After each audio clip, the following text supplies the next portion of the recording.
shoes in the MGM inventory. But that was not the whole truth.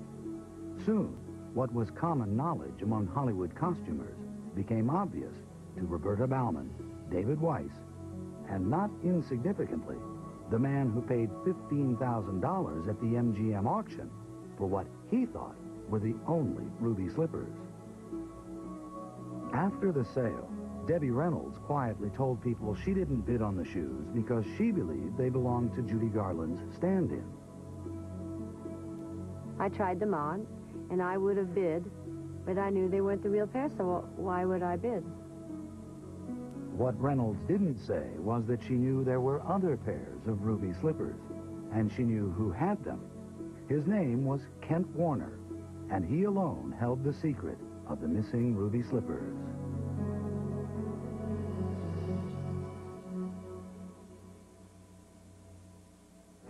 Treasure will continue in a moment here on A&E. We now return to Treasure here on A&E.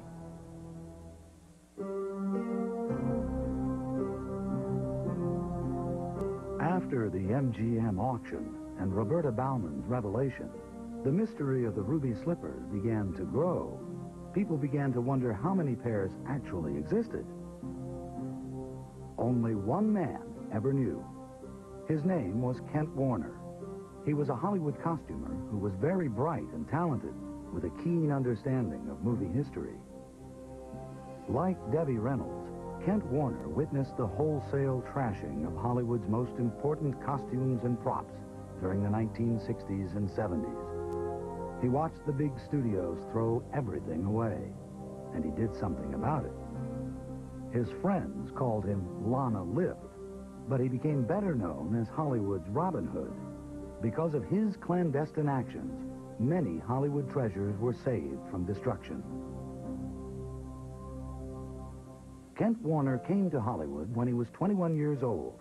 He was a native of New York who loved movies and wanted to work in show business. His first job was with a Hollywood rental company that specialized in movie wardrobe. It was 1964. That summer, the rental house bought the RKO wardrobe collection. RKO, once home to Fred Astaire and Ginger Rogers, had been thoroughly trashed by various owners since the 1950s. By '64, its physical assets were in disarray. Warner was sent to RKO by his boss to see what was there.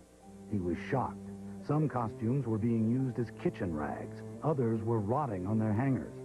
Beautiful garments, once worn by Hollywood's greatest stars, were falling apart. The rental house was only interested in wearable items. Throw away the rest, Warner was told. The tragic scene made Kent wonder, how could so much history, so many beautiful things, be treated so badly? Very quickly, he sized up the situation.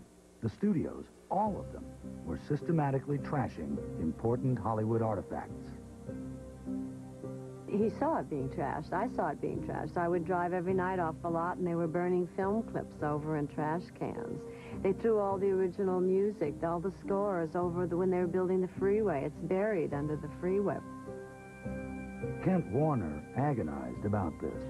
Things had to be saved, rescued, liberated. So instead of throwing away Ginger Rogers' famous gowns, he kept them for himself.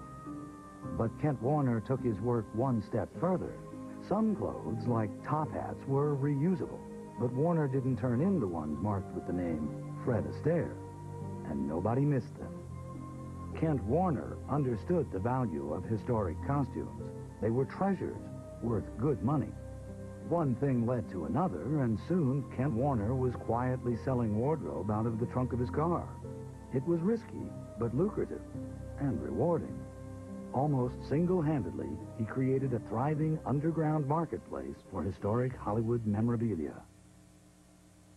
Between 1964 and 1972, Kent Warner worked this Robin Hood act at all the major studios. Because he was a costumer by trade, he regularly went to all the studio wardrobe departments and rental houses in town.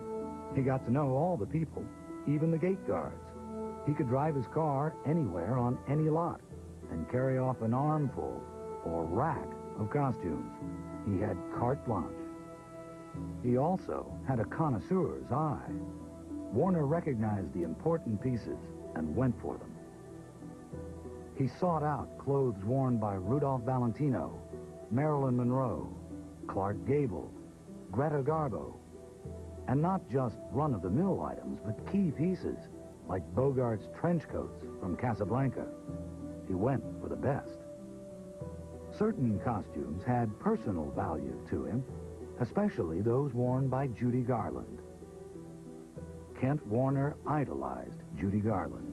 In 1965, he attended the Academy Awards, and during the dinner, he mugged behind the Hollywood siren.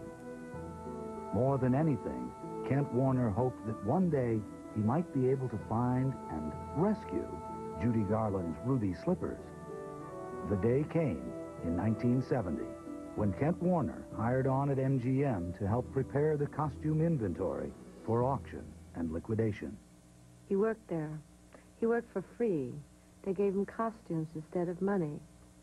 They paid him a little bit of money, and they let him pick what he wanted. He was just smart enough to work there. I would have worked there for free. Kent Warner became the genius behind the scenes at the MGM auction. He was more knowledgeable than anyone else, and he was driven in part by his desire to find and save the ruby slippers.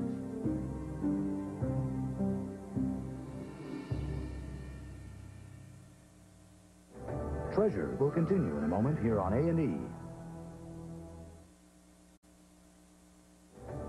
We now return to Treasure here on A&E.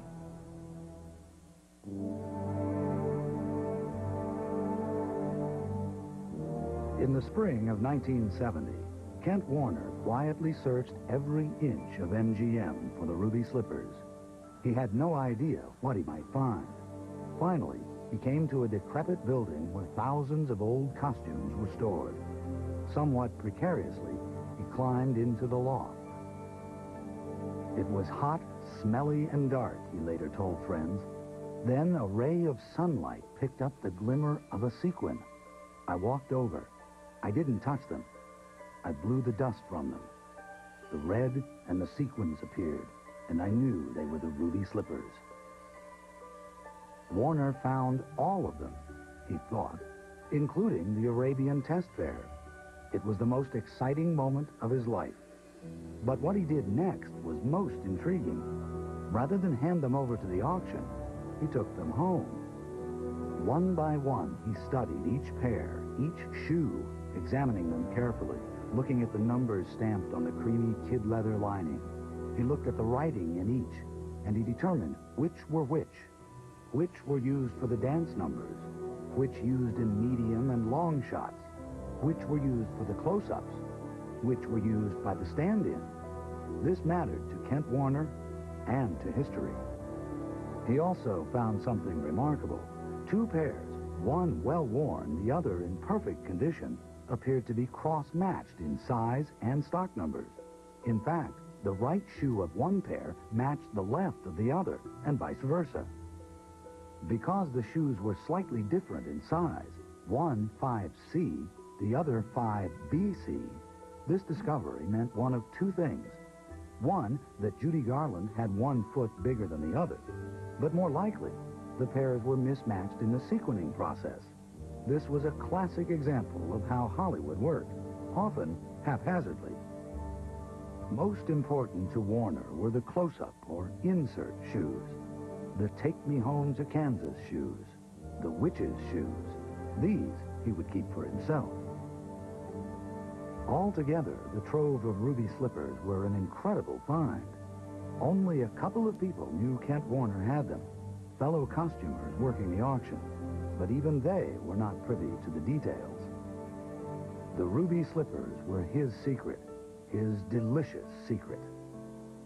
Kent Warner enjoyed letting people assume what they wanted to assume. When he delivered a pair of size 5C ruby slippers to MGM's liquidators, he said, "Look what I found, the ruby slippers." Nothing more. He let the auctioneer and everyone else assume they were the one and only pair. What's more, they were the runts of the litter, in terrible shape. Definitely well worn by someone, either Judy Garland, her stand-in, or both. When they sold for $15,000, Kent Warner was thrilled. His effort to save these historic treasures was ratified. Then came news of a pair of ruby slippers in Memphis, Tennessee. Roberta Bauman's size 6B ruby slippers. Kent Warner had to laugh. He was the only person in the world who knew the whole truth of the ruby slippers. He knew how many pairs existed, and he personally owned the best. Kent Warner reveled in his secret and the power he suddenly possessed.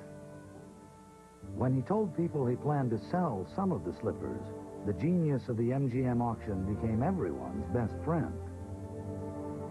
Warner always hoped the costumes he saved from destruction would be preserved by people who cherished Hollywood history.